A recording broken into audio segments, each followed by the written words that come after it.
नमस्कार। आज मैं आपके सामने बिहार के उस महान वीर पुरुष की कहानी लेकर आया हूं जिसे आज इतिहास के पन्नों में गुमनाम कर दिया गया है। शायद ही उस वीर पुरुष की कहानी हर भारतीयों की जुबान पर होगी। हम बात करते हैं साल 1857 की। और इस वर्ष हमें इसलिए याद है क्योंकि इस वर्ष भारतीय स्वतंत्रता संग्राम का पहला विद्रोह इसी वर्ष आरंभ हुआ था और इसके नायक थे मंगल पांडे। और उन्हें ही भारत के इस विद्रोह का प्रथम क्रांतिकारी कहा जाता है। परंतु 1857 की क्रांति से लगभग 80 साल पहले बिहार के जंगलों से अंग्रेजी हुकूमत के खिलाफ जंग छिड़ चुकी थी। इस जंग के चिंगारी फूकी थी एक अदना सा आदिवासी नायक तिलका मांझी ने, जो असल मायनों में भारतीय स्वतंत्रता संग्राम के पहले क्रांतिकारी थे। भले ही आपके और हमारे इतिहास में तिलका मांझी के योगदान का कोई खास उल्लेख नहीं मिलता है। हमारे किताबों में तिलका मांझी के योगदान को जगह नहीं मिल पाई है। परंतु कुछ लेखकों और इतिहासकारों का मानना है कि तिलका मांझी असल और वास्तविक रूप से भारत के प्रथम स्वतंत्रता सेनानी हैं। और कई इतिहासकारों ने उन्हें यह सम्मान दिया भी है। महान लेखिका महाश्वेता देवी ने तिलका मांझी के जीवन और विद्रोह पर बंगला भाषा में एक उपन्यास साल गिर डाके की रचना की। एक और हिंदी उपन्यासकार राकेश कुमार सिंह ने अपने उपन्यास हुल पहाड़िया में तिलका मांझी के संघर्ष को बहुत ही खूबसूरत तरीके से वर्णन किया है। आज मैं आपके सामने तिलका मांझी उर्फ जबरा पहाड़िया की कहानी और उसकी बलिदान को लेकर आया हूं। तिलका मांझी तिलका मांझी का जन्म 11 फरवरी 1757 को बिहार के सुल्तानगंज में तिलकपुर नामक गांव में एक संथाल परिवार में हुआ था। उनके पिता का नाम संधुराम मरमू था। वैसे उनका वास्तविक नाम जबरा पहाड़िया ही था। तिलका मांझी नाम तो उन्हें ब्रिटिश सरकार ने दिया था। पहाड़ी भाषा में तिलका का अर्थ है गुस्सैल और लाल लाल आंखों वाला व्यक्ति। साथ ही वे ग्राम प्रधान थे और पहाड़िया समुदाय के ग्राम प्रधान को मांझी कहकर पुकारने की प्रथा है। तिलका नाम उन्हें अंग्रेजों ने दिया।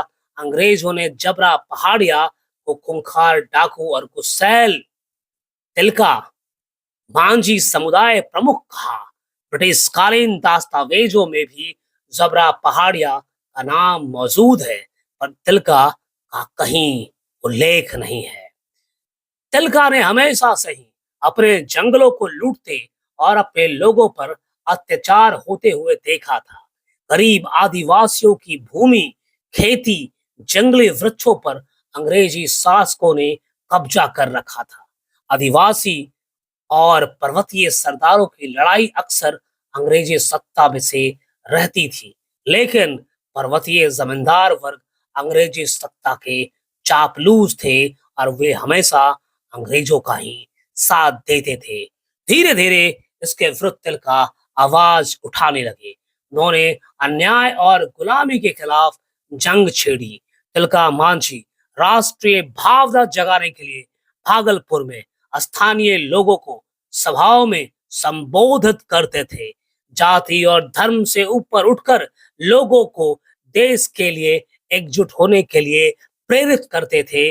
उनमें साहस भरते थे कि अपने जाति से बाहर निकलो, अपने धर्म से बाहर निकलो और सर्वप्रथम अपने देश को ऊपर रखो और देश को सर्वोपरि मानते हुए देश की सेवा करने के लिए अपने प्राणों की आहुति हंसते हंसते दो। ऐसी विचार थी तिलका मांझी की।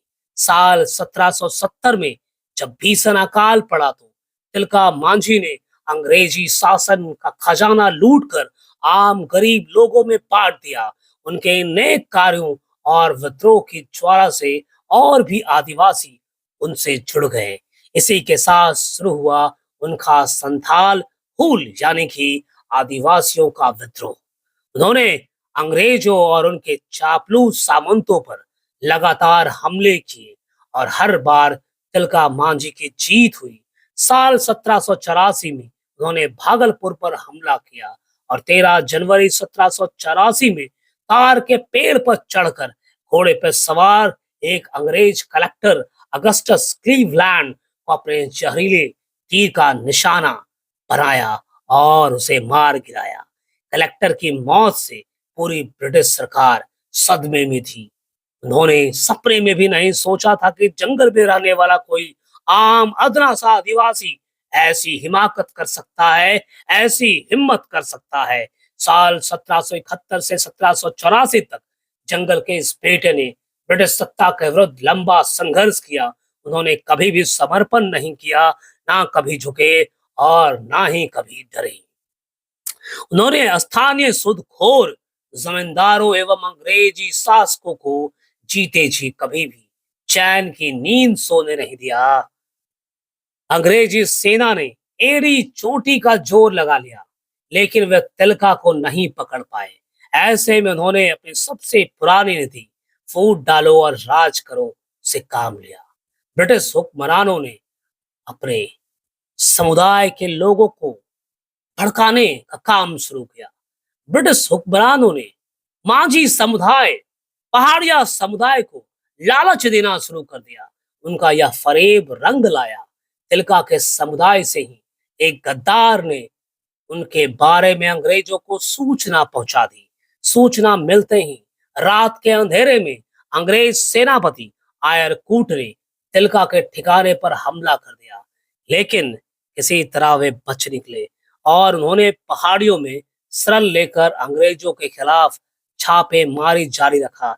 ऐसे में अंग्रेजों ने पहाड़ों की घेराबंदी करके उन तक पहुंचने वाले तमाम सहायता रोक दी। इसकी वजह से तिलका मांझी को अन्न और पानी के अभाव में पहाड़ों से निकलकर लड़ना पड़ा और एक दिन वह पकड़े गए। कहा जाता है कि तिलका मांझी को 4 घोड़ों से घसीटकर भागलपुर ले जाया गया। 13 जनवरी 1785 को उन्हें एक बरगद के पेड़ से लटकाकर फांसी दे दी गई। जिस समय तिलका मांझी ने अपने प्राणों की आहुति दी, उस समय मंगल पांडे का जन्म भी नहीं हुआ था। ब्रिटिश सरकार को लगा कि तिलका का ऐसा हाल देखकर कोई भी भारतीय फिर से उनके खिलाफ आवाज उठाने की कोशिश कभी नहीं करेगा। पर उन्हें यहाँ कहाँ पता था कि बिहार झारखंड की पहाड़ों और जंगलों से शुरू हुआ यह संग्राम ब्रिटिश राज को देश से उखाड़ कर ही थमेगा। तिलका के बाद भी ना जाने कितने आजादी के दीवाने हंसते हंसते अपनी भारत माँ पर अपनी प्राणों की आहुति दे दी। आजादी की इस लड़ाई में अनगिनत शहीद हुए, पर इन सब शहीदों की गिनती जबरा पहाड़िया उर्फ तिलका मांझी से ही शुरू होती है। आज के लिए इतना ही। मिलते हैं अगले अंक में। नमस्कार, जय हिंद, जय भारत।